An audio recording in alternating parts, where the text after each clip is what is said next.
12 Mounts to 1 Million Review. Chapter 1. Entrepreneurs are crazy people who refuse to rest until they create change and the freedom their spirits crave. It's amazing how everyone wants to be an entrepreneur these days. But if we were to go back in time to just a few decades ago, you'll see that not many people wanted to venture into the risky world of entrepreneurship. There was job security, and most people worked in one career all their active years, so there was no motivation to take the risk. Things have changed incredibly. Multiple economic depressions and a global recession have forced millions out of their stable jobs. As such, the desire for freedom and control over the future has made entrepreneurship something to be desired. Everyone and their grandma want to own a business these days. The rise of global changemakers like Elon Musk, Jeff Bezos, and the like is also a contributing factor. The way these popular entrepreneurs are worshipped in the media is making people desire the kinds of feats they've achieved.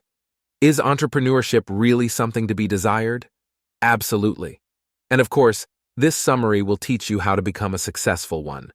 But before we go into all that, you must know something, and that will determine whether this summary is worth your time or not.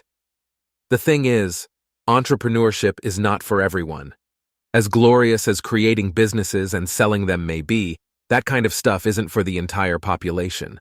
Millions have failed in business but succeeded as enhancers, helping others grow their business. This goes to say some people will only find success and fulfillment working for others.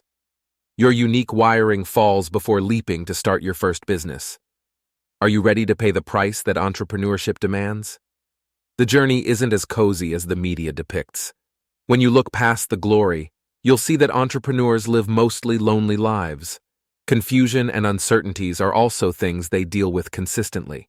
Remember, all successful entrepreneurs are risk takers who refuse to settle for less until they achieve their lofty dreams. Ask yourself if these are things you're willing to endure. If you're certain about giving it a shot, then let's dive into the proven strategies for building a 7-figure business from the ground up. Chapter 2. Research your audience first before finding a product, not the other way round. Aspiring entrepreneurs new to the startup process often get stuck deciding what products to sell. It can be especially tricky if you've never started a business before. However, it's important not to make the mistake of spending too much time at this stage. In this chapter, you'll learn how to select the right products that people are willing to pay for.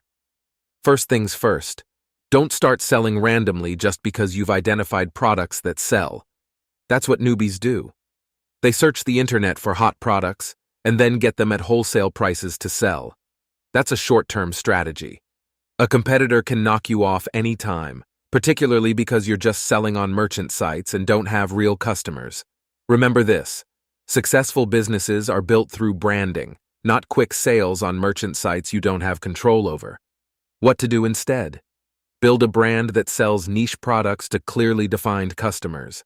That way, even if Amazon shuts down today, your customers will still know how to find you. A brand is beyond just logos, a fancy website, good packaging, and all. Those things are important, but they aren't what makes a brand. For your business to be called a brand, it has to serve a particular market segment with products that are dear to that market. For example, selling female clothes randomly on Amazon is a good business, but it can be profitable. But if you want to build a lasting brand, you have to take it a notch by clearly defining and niching down on a particular target market, say, breastfeeding moms. The sort of clothes women wear when breastfeeding is different from what single women and empty nesters wear. Deciding on a particular niche also means you can deeply study the market and know the range of products that will serve them. Ryan Daniel Moran once said, "You can't really be happy unless you're doing something that benefits other people." Ideally, you should have 3 to 5 products serving the same audience. It could be more, but you can also start with just one product and develop others as you grow. How to find a product to sell. A. Scratch your own itch is a startup term that simply means identifying a problem you have, creating a solution for it, and selling that solution to others. But it mustn't be your own problem. It should be one the people around you have. B. Identifying the problem will give you ideas on the sort of product you can create to solve it. This product could be something novel or an improvement of what already exists. Did you know? Color is said to increase brand recognition by up to 80%. Chapter 3. Creating successful products is easy. You found an ideal market you want to serve and have an idea of the kind of product they need. What's needed now is to create the product. How do you go about it? It's quite easy. All you have to do is find private label companies in your region or contact contract manufacturers on alibaba.com. There are other online platforms for connecting with contract manufacturers. You could Google them, but you probably won't need that because numerous Chinese manufacturing companies are waiting on Alibaba to take your orders. Once you find a suitable manufacturer, the next step is sharing your ideas with them. Be as clear about it as possible. You'll discuss prices and the turnaround time you should expect for the products. Ideally, you should test the product and ensure it meets your requirements before asking for multiple supplies. Remember, contract manufacturing saves costs and helps you make maximum profits. In this testing stage, you can choose to experiment with yourself or a small group of people that represent your target audience. Copy the tactics software companies use. Give out the product for free to these small groups of people and get their reviews, just as software companies do. It's important to note your product development stages because you'll need it when marketing. Few things are convincing, like showing how your products are different from those of your competitors. Also, being open about your development stages is a good medium for proving that. Chapter 4. Social media provides powerful leverage for business growth. Do you know how media personality and businesswoman Kylie Jenner became the youngest billionaire in the world? By maximizing her media influence. When she launched Kylie Cosmetics, she already had a huge online and offline following. It was easy to convert those die-hard followers into paying customers. This sort of media power is what social media influencers and course creators also leverage to drive massive sales. Not everyone is a Kylie Jenner, but with or without media influence, any entrepreneur can use social media as a sales tool. Let's discuss how you can do this in your pre-launch phase, using a case study from one of Ryan Moran's businesses. It's hard to find things that won't sell online. By Jeff Bezos, Ryan Moran and his partner wanted to start selling yoga products. They ordered the products, but it was going to take 8 weeks before they got to them. They thought of a way to create awareness before launch, and the idea for a Facebook page struck Moran. They created the page, called it I Love Yoga, and began creating content. Slowly, it started to gain traction.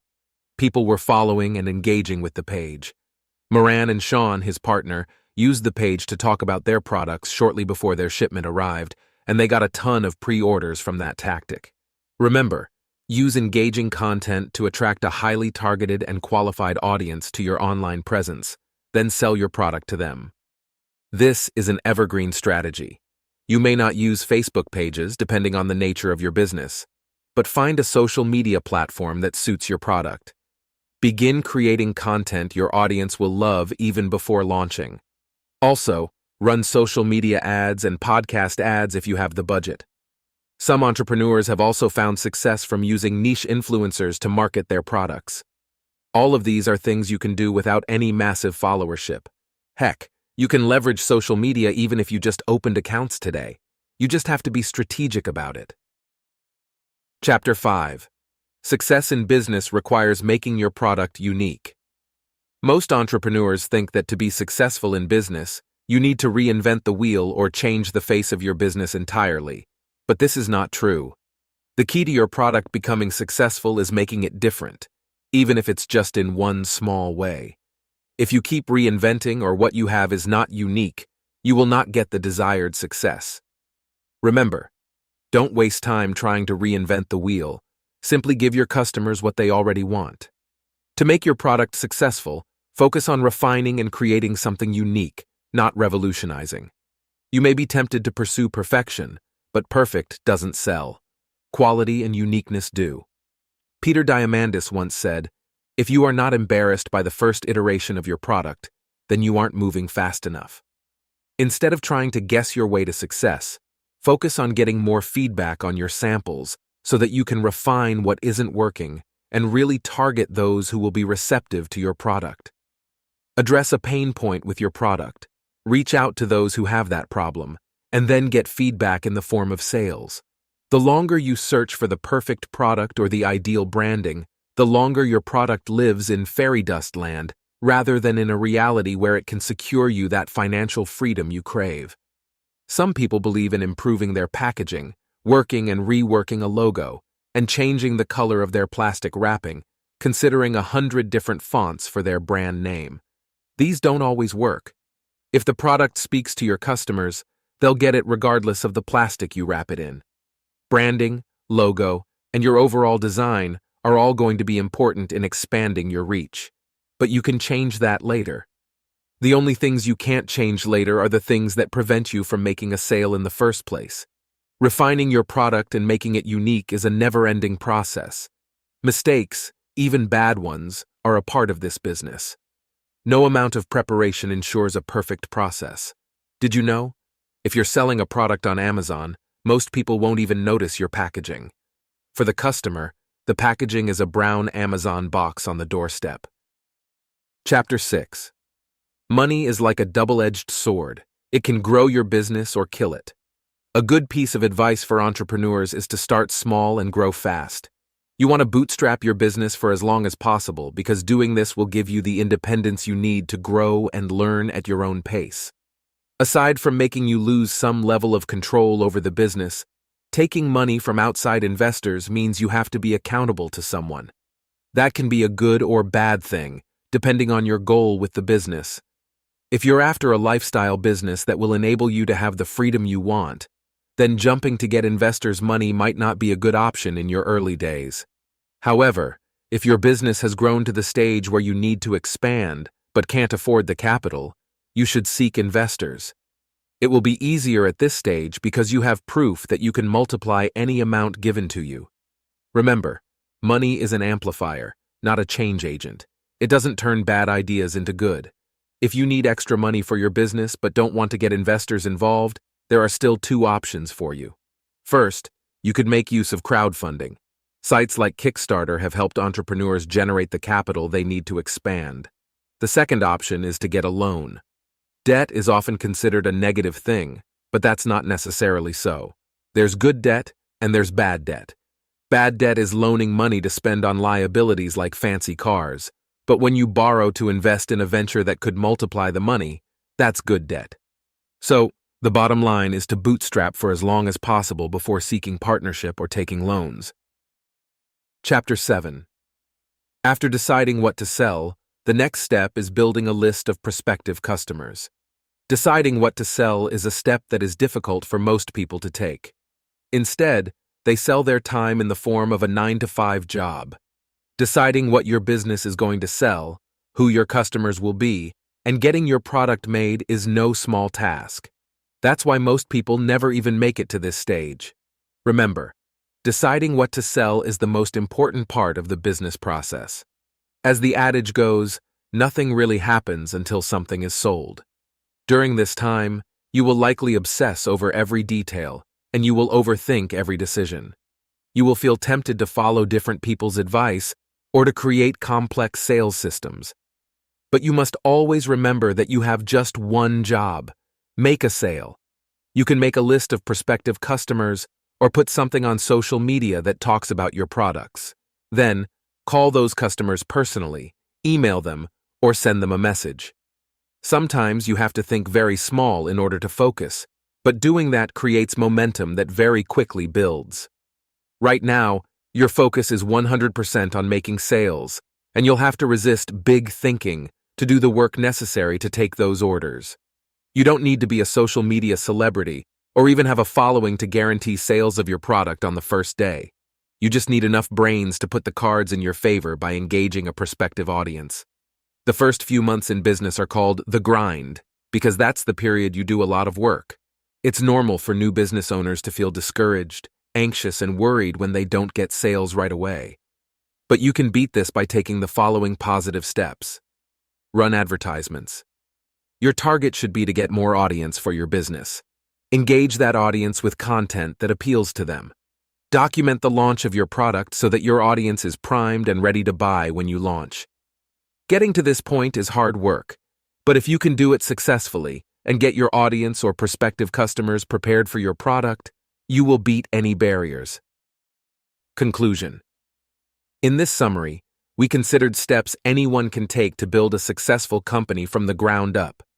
The first thing we dealt with was the entrepreneurial mindset. Not everyone is meant to be an entrepreneur, but the journey is worth it if you're ready to grind and face the risks that come with it. After deciding to be an entrepreneur, the first thing you have to do is find a product to sell. However, we said that just Googling hot products to sell isn't the way to build a sustainable business. Start with deciding on a market segment you want to serve. A good strategy is to start with your own life. What's a pain point you wish someone could solve for you? If you've thought hard and can't find any, look at the lives of those around you. How can you make their lives better, easier, or more efficient?